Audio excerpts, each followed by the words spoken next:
আগামী সোমবার দোসরা কার্তিক কালী পুজোর দিনে পারলে এক মুঠো লবণ গোপনে ছড়িয়ে দিন। বাড়ির এই স্থানে বাস্তুদোষ দূর হবে। মা কালী সর্বদা অশুভ শক্তির বিনাশ করে থাকেন, তাই এই কাজটি কার্তিক মাসের অমাবস্যা তিথি অর্থাৎ কালী পুজোর দিন করলে আরও বেশি ফলপ্রদায় হবে। নমস্কার বন্ধুরা, আশা করছি ঈশ্বরের আশীর্বাদে প্রত্যেকেই ভালো আছেন এবং সুস্থ আছেন। সামনেই আসতে চলেছে কালী পুজো, যে কালী পুজোটির জন্য আমরা সারা বছর অপেক্ষা করে থাকি। যদিও প্রত্যেক মাসের অমাবস্যা তিথিতেই কালী পুজো হয়ে থাকে, কিন্তু কার্তিক মাসের অমাবস্যা তিথিটি কিন্তু সববার থেকে স্বতন্ত্র এবং এর গুরুত্ব বিশেষ। প্রত্যেক কালী মন্দিরে জাঁকজমক সহকারে কালী পুজোর দিন মা মহাকালীর বিশেষ আরাধনা হয়ে থাকে যজ্ঞ সহযোগে, এবং এই কালী পুজোর দিনই পালিত হয় দীপাবলি। অর্থাৎ মন্দির প্রাঙ্গণ থেকে শুরু করে ছোট থেকে বড় সমস্ত রকম বাড়ি, রাস্তাঘাট সমস্ত কিছু আলোকসজ্জায় সেজে ওঠে। দীপাবলির রাতের গূঢ় অন্ধকার রাত্রি আলোর সজ্জায় হয়ে ওঠে আলোকিত। মা কালী যেমন অশুভ শক্তির বিনাশ করে থাকেন, এবং এই দিনই পালিত হয় দীপাবলি। অর্থাৎ এই দিনে সৌভাগ্য সমৃদ্ধি কামনায় গৃহস্থ বাড়িতে এবং ব্যবসায়ীদের ব্যবসা ক্ষেত্রে লক্ষ্মী এবং গণেশ ঠাকুরের বিশেষ পূজা অর্চনাও হয়ে থাকে।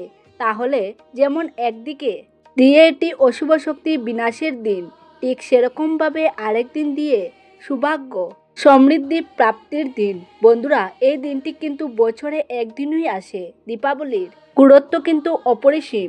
তাই বন্ধুরা, আমি বলবো যে এই দিনে এই কাজটি আপনারা অবশ্যই করুন মা কালী পূজা অর্চনার সাথে সাথে। তাই আমার সকল দর্শক বন্ধুদের অনুরোধ করব যে আজকের ভিডিওটি সম্পূর্ণ দেখবেন।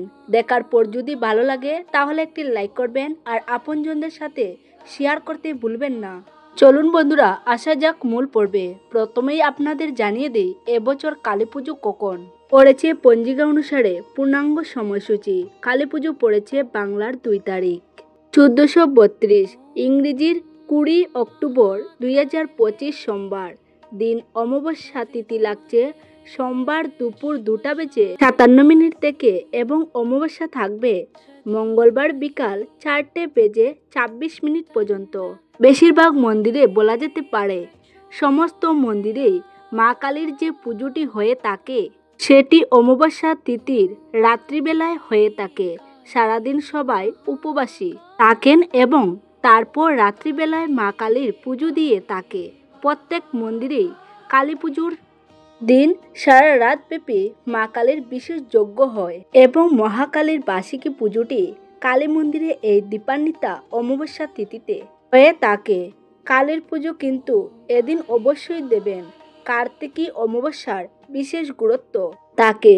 এই দিনে মা মহাকালী জাগ্রত হন এবং অশুভ শক্তির বিনাশ করে থাকেন। তাই আপনার ঠাকুরের সিংহাসনে যদি মা কালীর কোনো বিগ্রহ বা ফটো থাকে, সেখানে মা কালীর পুজো অবশ্যই দেবেন।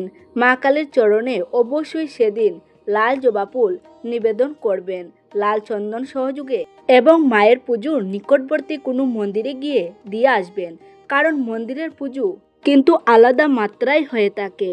মন্দিরে বিশেষভাবে মহাকালীকে জাগ্রত করা হয়, যজ্ঞ করা হয়। তাই মন্দিরে গিয়ে, নিকটবর্তী কোনো কালী মন্দিরে গিয়ে আপনারা আপনার পরিবারের মঙ্গলের জন্য মা কালীর কাছে পুজো অবশ্যই দিয়ে আসবেন। তার সাথে সাথে লবণের এই উপায়টি করতে কিন্তু ভুলবেন না। এই উপায়টি একেবারে পরীক্ষিত, প্রমাণিত এবং ফলপ্রদায়ী উপায়। পরিবারের নেতিবাচক শক্তি দূর করার জন্য বাস্তুশাস্ত্রের নানান উপায় সম্পর্কে জানানো হয়েছে। লবণ ও সন্দুক লবণের বিভিন্ন নেতিবাচক শক্তি দূর করে পরিবারের সুখ সমৃদ্ধি বজায় রাখে, পাশাপাশি জীবনে আগত সমস্ত বাধাও দূর হয়। বাস্তুশাস্ত্রের নুন বা লবণের কিছু উপায় একাধিক বাস্তু সমস্যা দূর করতে পারে।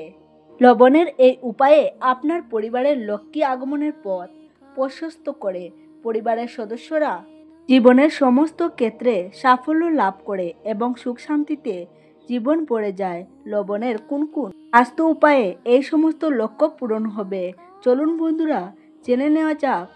বন্ধুরা, অমাবস্যার তিথিতে আপনারা একটি কাচের বাটি নেবেন বা কাচের ঢাকনাওয়ালা কোনো পাত্র নিতে পারেন। যে কোনো একটি জিনিস নেবেন, তবে যেন সেটি স্বচ্ছ হয়, অর্থাৎ কাচের হয়। এবং প্লাস্টিকের কোনো জিনিসে কোনো উপায় করবেন না। কাচের পাত্রে 4-5টি লবঙ্গ নিয়ে নেবেন। সেই লবঙ্গগুলো যেন ফুল সমেত হয় এবং বুটা সমেত হয়। ফুল সমেত 4-5টি লবঙ্গের সঙ্গে অল্প নুন মিশিয়ে বাড়ির কোনায় রেখে দেবেন। এমন জায়গায় রাখবেন যাতে সেখানে কারোর কোনো দৃষ্টি না পৌঁছায়। এর ফলে পরিবারের লক্ষ্মী আগমনের পথ প্রশস্ত হয় এবং আর্থিক সংকট দূর হবে। পরিবারের প্রতিটি ক্ষেত্রে সাফল্য লাভ করা যায় এবং গৃহে অশান্তি, কলহ, বিবাদ ইত্যাদি দূর হয়।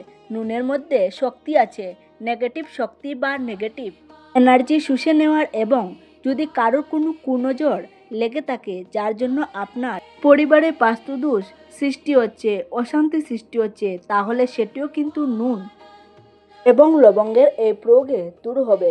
তবে বলে রাখি বন্ধুরা এই যে পাত্রটি আপনি রাখছেন এটি 7 দিন পর পরিবর্তন করে নিতে হবে।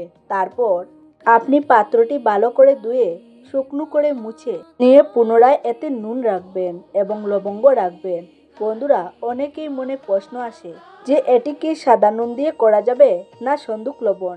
বলে রাখি বন্ধুরা এটি সাদা নুন দিয়েও করা যাবে, এবং যদি আপনারা চান সন্দুক লবণ দিয়ে করবেন তাহলেও করতে পারেন। সন্দুক লবণ আরো বেশি শুদ্ধ হয় এবং যে কোনো টুটকা উপায় করবার জন্য আরো বেশি ফলপ্রদায় হয়। কিন্তু তার মানে এই নয় যে সাদা লবণ দিয়ে কার্যটি করা যাবে না। সাদা লবণ দিয়েও আপনারা কার্যটি করতে পারবেন, কিন্তু অনেকে যেটি করেন সেটি ঘরের একটি কোণে রেখে দেন এবং পরে সেটি ভুলে যান। তাহলে কিন্তু হবে না বন্ধুরা। এটি কার্যকরী তখনই হবে যখন এটি আপনি 7 দিন শেষে পরিবর্তন করবেন। অমাবস্যা তিথিতে কিন্তু স্নানের বিশেষ গুরুত্ব আছে, তাই এই দিন স্নান কিন্তু প্রাতঃকালে করবেন। সর্বোত্তম হয় গঙ্গা স্নান করলে, কিন্তু গঙ্গা স্নান সবার পক্ষে করা সম্ভব নয়। তাই বন্ধুরা আমি বলবো যে আপনারা বাড়িতেই স্নান করুন এবং স্নানের জলে 1 চামচ সন্দক লবণ এবং সামান্য পরিমাণ তিল মিশিয়ে তারপরে স্নান করুন। স্নান করার পরে পরিষ্কার কাঁচা বস্ত্র পরিধান করবেন এবং তারপরে বস্ত্রে মস্তকে সর্বত্র গঙ্গার জলে চিটে দিয়ে দেবেন। এমনকি বাড়িঘর ধরে সর্বত্র গঙ্গার জলে চিটে নেবেন। অমাবস্যা তিথি থেকে টানা 21 দিন যদি আপনারা প্রতিদিন স্নানের জলে 1 চামচ সন্দক লবণ এবং সামান্য পরিমাণ তিল মিশিয়ে স্নান করতে পারেন, তাহলে আপনার উপর কেউ কোনো রকম খারাপ নজর লাগাতে পারবে না। খারাপ নজর কখন লাগে? যখন আমরা বাইরে যাই, বাইরের কেউ আমাদের দেখে এবং আমাদের কুনজর দেয়। যদি আপনি প্রাতঃকালে স্নান ছেড়ে নেন তাহলে সেখানে কিন্তু কুনজরটি কেটে যাবে এবং আপনার জীবনে উন্নতি অগ্রগতি আসার পথে কেউ কোনো রকম বাধা দিতে পারবে না। ঘরের নেতিবাচক শক্তি দূর করার আরো একটি উপায় রয়েছে। 1 বালতি জলে সন্দক লবণ মিশিয়ে ঘর মুছুন। শেষে সেই জল বাড়ির বাইরে উঠোনে ফেলে দেবেন। সপ্তাহে কমপক্ষে 2 দিন এই কাজটি করুন। এর ফলে পরিবার থেকে আপনার বাড়ি থেকে সমস্ত রকম নেগেটিভ শক্তি দূর হয়ে যাবে। সবশেষে অমাবস্যার সন্ধ্যাবেলায় করুন লবণের এই বিশেষ উপায়টি। হাতের মুঠোয় 1 মুঠো লবণ নিয়ে নেবেন এবং যে ব্যক্তির উপর আপনার মনে হচ্ছে যে নজর লেগেছে, তার উন্নতিতে বাধা আসছে, কারোর কুনজরের প্রভাবে বা কেউ তার উপর কোনো তুকতাক আর টুটকা করেছে, সেই ব্যক্তিকে দাঁড় করিয়ে তার মাথার উপর দিয়ে কলওয়াইজ সেই 1 মুঠো লবণ কুড়িয়ে নেবেন। আপনারা কমপক্ষে 3 বার এবং সবথেকে বেশি পক্ষে 7 বার কুড়াবেন। কুড়ানোর পর সেই 1 মুঠো লবণ আর অন্য কোথাও রাখবেন না। আপনি সেই 1 মুঠো লবণ নিয়ে বেরিয়ে যাবেন এবং বাড়ির উঠোনে সেই লবণটি ফেলে দিয়ে আসবেন। আপনারা চাইলে বাড়ির প্রত্যেকটি সদস্যের নজর এভাবে উঠাতে পারেন। অমাবস্যা সন্ধ্যাবেলাটি এই উপায়টি করবার জন্য সর্বোত্তম। এরপরে আপনারা পরপর 5টি মঙ্গলবার এবং শনিবারে এই উপায়টি করবেন, তাহলে আরো ভালো ফল পাবেন। আজকের ভিডিওটি এই পর্যন্ত। আপনাদের কেমন লেগেছে অবশ্যই কমেন্টে জানাতে ভুলবেন না।